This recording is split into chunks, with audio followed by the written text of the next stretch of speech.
মানে জনসংখ্যা কম এবং উত্তরপ্রদেশে ডবল জনসংখ্যা, সেখানেও সাত দফা, এখানেও 7 দফা, কিভাবে দেখছেন? সেটাই তো আশ্চর্য। এটা হচ্ছে বাংলাকে অপমান করার চেষ্টা।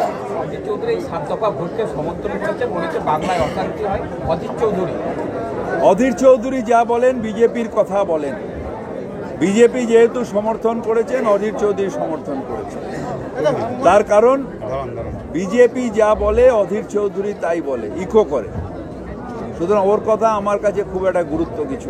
কংগ্রেস এবং বিজেপি থেকে দাবি করা হচ্ছে বহরমপুরে আপনারা বহিরাগত কথা হয়েছে, ওরা আসছে একটা অন্য জায়গায়, নিয়ামত আর হুমায়ুন একটা জায়গায় গেছে, ওখান থেকে আমার হোটেলে আসছে। কথা হয়েছে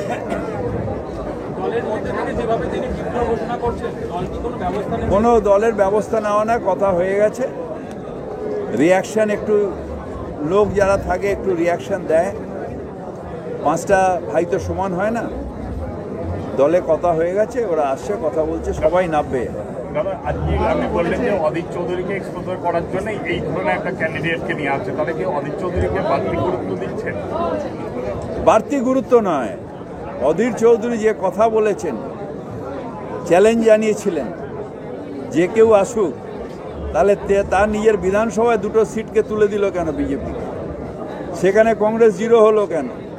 তাহলে তো বিজেপির সাথে গটাপ ছিল যে তোমাকে আমি এমএলএ দেবো, তুমি আমার এমপিটা ছেড়ে দাও।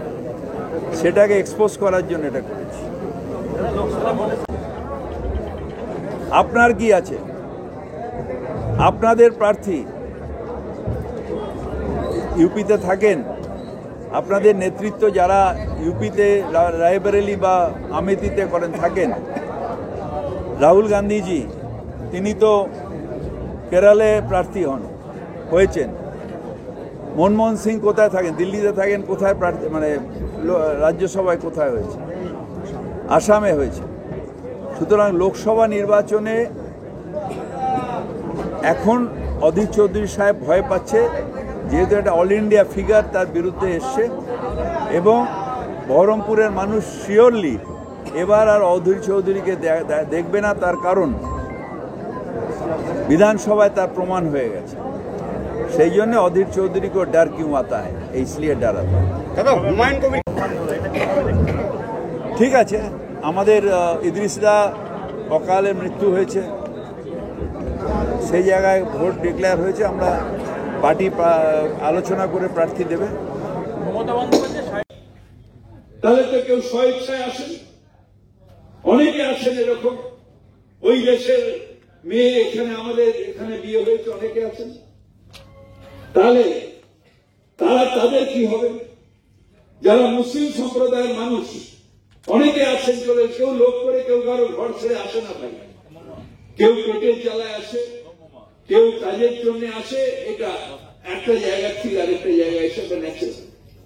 আমাদের এখান থেকে বহু মানুষ আছেন যারা গিয়ে ম্যাড্রাসে কাজ করছেন, বিভিন্ন শহরে কাজ করছেন। অনেকে আছেন যে সেখানে সংসার পেতে থেকে গেছেন। তো কেন না সেখানে সে কাজ পেয়েছে, সে থেকে গেছে। এখান থেকে অনেকে আছেন যারা দুবাইয়ে গিয়ে থেকে গেছে, অনেকে আছেন যারা আমেরিকায় গিয়ে থেকে গেছে, অনেকে আছেন যারা গিয়ে লন্ডনে গিয়ে থেকে গেছে। তো মানুষ একটা দেশ থেকে আসে, আরেকটা দেশে থেকে যায়। তাহলে এখানে নতুন করে সিএ নাম করে ধর্মীয় বিভাজন করে এই যে উস্কে দেওয়া, একটা চাগার দেওয়া, এবং তাতে কালকে যারা এসছেন তাদের আপনি সিএ করে বলেছেন যে অমুক অমুক অমুক তারা নাগরিকত্ব পাবেন। কেন? যদি আফগানিস্তান থেকে তালিবানের ভয়ে তাদের অনেককে মেরে দিয়েছে, আপনারা দেখেন প্লেনে করে কিভাবে মানুষ পালিয়ে যাচ্ছে। তাদের মধ্যে যদি কেউ চলে আসে প্রাণের ভয়, সে কেন তাহলে সিএ পাবে না? শুধু সে মুসলমান বলে সিএ পাবে না? বা পাকিস্তান থেকে যেসব শেখ যারা ভয়ের চোটে চলে আসছেন, অন্য ধর্মের মানুষ হলেও, যদি মুসলিম ধর্মের মানুষ, হিন্দু ধর্মের মানুষ হলে আপনি বলছেন পাবে, পার্সি হলে পাবে, খ্রিস্টান হলে পাবে, তাহলে মুসলমান হলে পাবে না কেন? তার কারণ স্পষ্টভাবে এইভাবে তারা বিভাজনটাকে করছে। তারা হিন্দু মুসলমানকে লাগিয়ে দেওয়ার চেষ্টা করছে, এবং সেইটা করছে বলেই ভারতবর্ষ অন্ধকার এগিয়ে আসছে।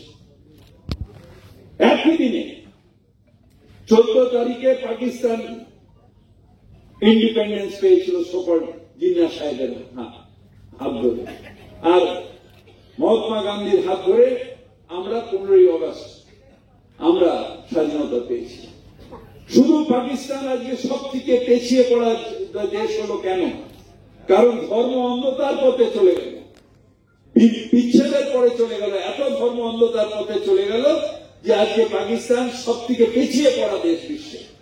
আর 5টা দেশের মধ্যে ভারতবর্ষ সব থেকে এগিয়ে দেওয়া দেশ, তার কারণ সাম্প্রদায়িক সম্প্রীতি রেখে ধর্ম অন্ধতা নয়, ধর্ম নিরপেক্ষতার পথে ভারতবর্ষ গেছিল। তাই 5টা সব থেকে এগিয়ে পড়া দেশের মধ্যে অন্যতম হল ভারতবর্ষ।